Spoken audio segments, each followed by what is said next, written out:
Right. Hello YouTube, this is the D.B.T Gamer Show, episode 21. And today we're going to be reviewing Megaman Network Transmission. You may remember earlier on in the year, I reviewed all 6 Megaman Battle Network games. And quite a few of the Megaman Battle Network games were pretty awesome. Now, Megaman Network Transmission, it is part of the Battle Network series, but it's a bit difficult to place it. According to the storyline, it goes in between Battle Network 1 and Battle Network 2. And the villain is, I think it's Dr. Wily. So it's a pretty good game. So, let's fire off this review.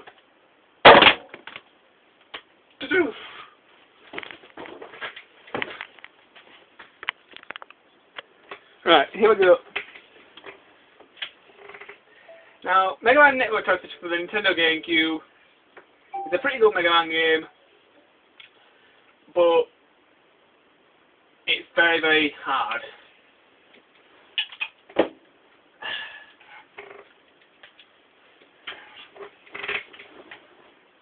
But it is one of my most favorite Mega Man games.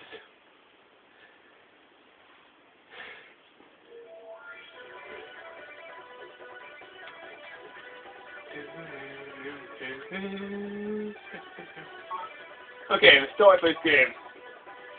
Well, the story for Megaman Network Transmission is pretty basic. This game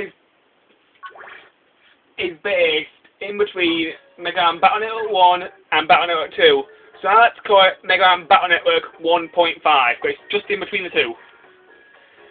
Basically, Dr. Wily's broken out of jail again, and this time he's created a new computer virus called the Zero Virus. The Zero Virus is designed to seek out net navis that are good guys and turn them into bad guys, so that it will do all Dr. Wily's evil, dirty work. So there's your basic storyline. Unlike the Battle Network games, Megaman Network Transmission, there is no RPG element.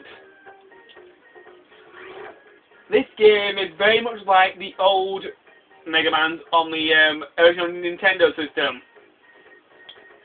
It's more of a platformer game. Anyway, let's get on to graphics. The graphics are pretty good.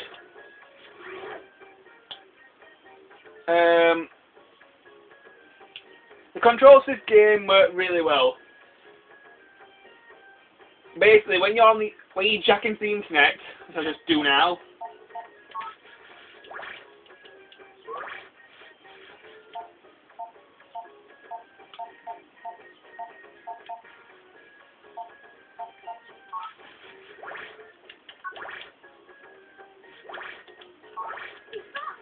when you jack into the internet, the controls basically work very similar to platform games.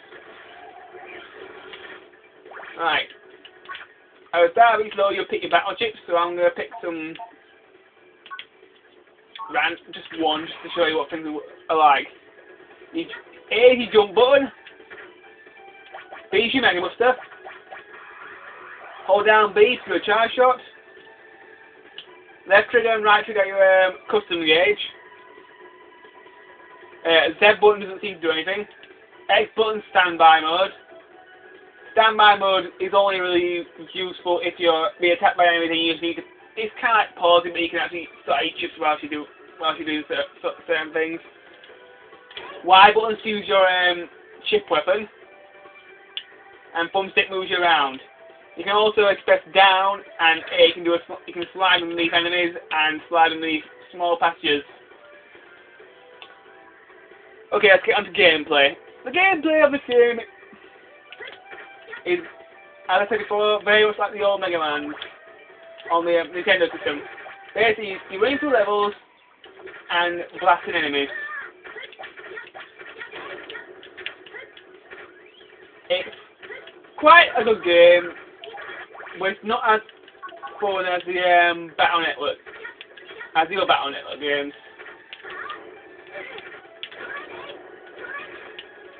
There are several chips and weapons that you can use throughout the game, but if you've seen my review of Megaman Battle Network 1, I talked about the armor system.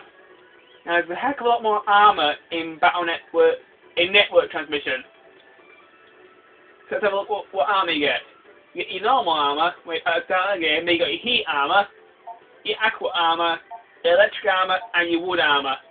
You got all the armors in the entire game. All these armors will really help when it comes to fighting the bosses, and the bosses are pretty hard.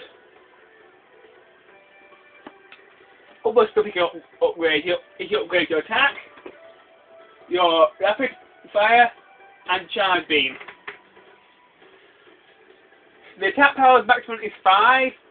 The charge power, I think the maximum is 5. I think it does about 50 damage at maximum. And the rapid power makes you can fire a lot faster. And more shots at once. I'm going to switch to wood armor. Kind of sort of a grassy sort of area. And most enemies have a wood element. Your HP bar in this game, the maximum is 1000. Which is pretty high. When you start the game, your maximum HP will only be 80. You've also got an MP bar. The MP bar is really important because if you run out of MP, you can't use your chips. And the MP bar will replenish itself over time, but it does take a while. You've also got lives. And you can collect lives extensions. When you start the game, you only have 1 life. But if you find a blue chip, that's a backup chip, and the backup chip acts as an extra life. So if you keep collecting these backup chips, you'll gain more and more lives. And also coins you can collect in the levels, which work as money. Come here. That red thing there is a coin. The coins come in 3 colours: red, silver, and gold.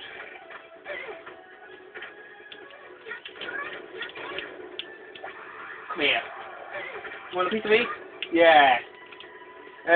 When you defeat enemies, health packs, chips, money, all that sort of stuff may come out of them for you to collect.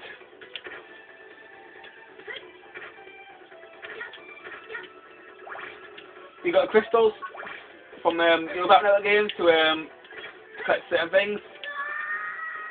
If you fall off a cliff, you will die. You've also got a grappling hook, which I shall try and show you in a minute. I can't show you now, but I'll try and show you later. So there's your basic gameplay for this game. The music for Megaman Battle Network. The Battle Network games was awesome. Network transmission is no exception. The music is all good, especially the theme tune.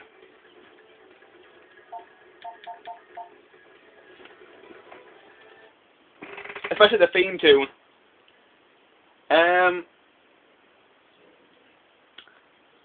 Which I'll just play for you now. Listen to that. That's a good tune. And so on. Right.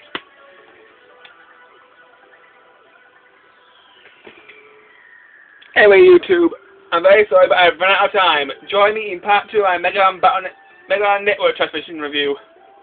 Until then, bye bye.